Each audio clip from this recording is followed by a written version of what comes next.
So what are some examples of God's generic and specific will for your life? Stay tuned in the next few minutes.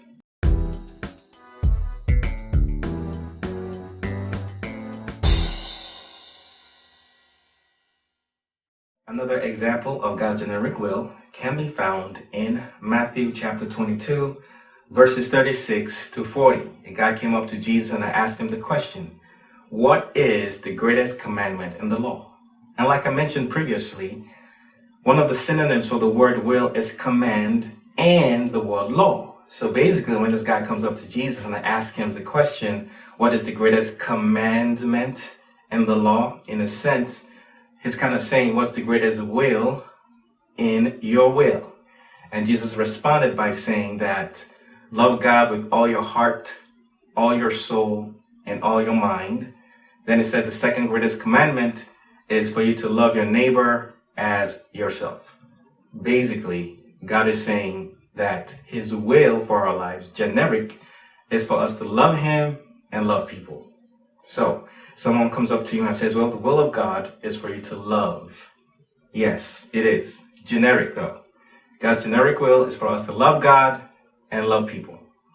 Another example is found in 1 Timothy chapter 2, verses 1 to 4. Paul writes that I urge you all, above all else, that petitions, prayers, intercessions, and thanksgiving be given for all people, all kings, and all those in authority, that we may live in peace and quietness, in all godliness and holiness. And this is good and pleases God, who desires, some translations say who desires, others say who wants all people to be saved and come to the knowledge of the truth.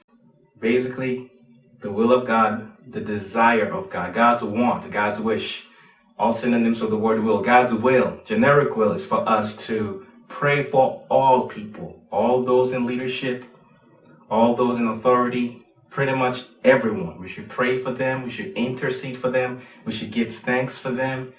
And it's God's will that we live in peace, live in godliness, live in holiness.